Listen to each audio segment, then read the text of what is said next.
Hi there, I am Cotton and welcome to Cotton Hammer. Today we're doing another puddle dive about a minor chapter, the Sons of the Phoenix. A supposedly Imperial Fist successor chapter, but with some dubious origins. So, without any further delay, let's jump right into this puddle dive. So, to begin with, who are the Sons of the Phoenix? They are one of the Ultima founding chapters, meaning that they are a pure Primaris chapter created by Belisario's call. On paper they are created from Imperial Fist gene seed stock, but we'll discuss that in more detail later. The chapter is comprised entirely of Primaris Marines and equipped with the newest and shiniest toys the Imperium can produce. They are noted to be 110% loyal, but they are very much subscribed to the idea that the Emperor is a god, even though they are Primaris Marines.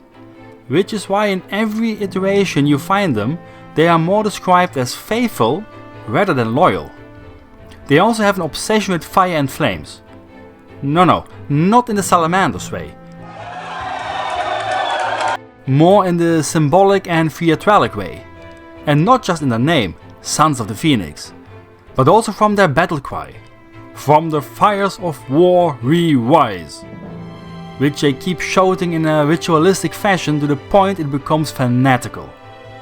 They also can't shut up about mentioning how they keep plunging themselves into the flames of battle. Seriously, this is what a Sons of the Phoenix Marine looks like every time they see a goddamn candle. Their behavior can best be compared to the Black Templars, or a certain legion from 10,000 years ago. They do not have a homeworld and are a fleet-based chapter. Sons of the Phoenix are, just like the Black Templars, on a perpetual crusade, which are led by chaplains rather than captains. Though they do of course have captains, they act more as tacticians on the battlefield, while the chaplains are the strategists that lead the crusade to where it needs to be. Their crusades are also so full of spectacle and so flashy that their crusade is trailed by a flock of imperial priests and pilgrims. Because worlds that got liberated by the Sons of the Phoenix are so awestruck by the display that they are very susceptible to the imperial creed. Their battle history is kinda sparse. We only know that they are basically rootin' and tootin' through the galaxy on their crusade, but we know very little about individual battles. We only know that with the opening of the Great Rift, any of the fleets that they had were yeeted around, so now their crusade is more focused on actually getting the entire chapter back together instead of bashing heretics to death. Heresy! After that, we get a mention that they scuffled with the Thousand Sons. Notably the Cult of Change. The Thousand Sons went out of their way to capture members of this chapter, to do horrible experiments on, for sure. Read! Then we got the War of Antipathy, which are a series of battles around Vigilus. This is where they earned their reputation for the aforementioned fiery, flamboyant and fanatical way of fighting. Then we got the War of Beasts, which was the war against, well, pretty much anything not Imperial on Vigilus proper. This includes Orcs, Gene Sealer cults, Eldar, both the smoke and spiky flavor, and of course, whole bunch of chaos. The Sons of the Phoenix send a full 6 companies to fight. The War of Beasts deserves its own video, and because the Sons of the Phoenix don't really play a major role in the story, I leave it at that for now. They were also involved in the Nachmund Rift War, having spent about 200 battle borders, give or take, drawn from 3 companies on the campaign. Though, just like with the War of Beasts, we kinda need to look at this war, which is related to the War of Beasts, in closer detail in its own video. But this about sums it up for their battle history. Now, to address the reason why you are all here in the first place, well, we're waiting. Are they actually descendant from the Imperial Fists?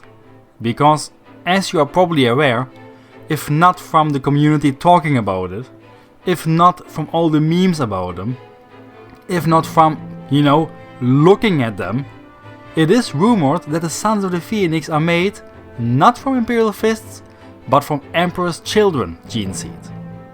There is actually several reasons to accuse them of being Emperor's children. Most obvious is of course their name, Sons of the Phoenix. Emperor's children, especially pre-Horus Heresy, had a real hard-on for that bird. Fulgrim himself was known as the Phoenician, and his personal bodyguard was called the Phoenix Guard. Next is of course their color scheme. Purple, white and gold are the colors of the old 3rd Legion. Even their chapter symbol has a hint of the Emperor's Children symbol of a winged claw, just with a helmet stapled on top of it. Their way of war is also kinda sus in this context. Yes, they are Crusaders like the Black Templars, but they do it in such a flamboyant and spectacular way, putting the awe they can cause as a priority over actually finishing the crusade as effectively as possible. All of those things combined are maybe a coincidence too many to ignore. Keep in mind that this also wouldn't be the first time the Imperium has used traitor gene seed. And since Cole had access to the original gene seed stores and basically everything related to the Astartes and Primarch program that Bobby G could get him. Yeah, this is very possible, especially since Cole wouldn't really give a shit about traitor and loyalist difference in gene seed. He only cares about logic, data and results. And honestly, if the Sons of the Phoenix are anything to go by, those results are very much in favor of using traitor gene seed. For now. So has there been any actual hard evidence of them being Emperor's children? Like a line in a book, a statement by Cole, or a paternity test live on Maury? You are not the father. No, not really. But come on now, look at them. So, that's it for today's puddle dive on the Sons of the Phoenix. If you like what I do and want to see more of this, then like and subscribe. Also, leave a comment about what you want me to cover next.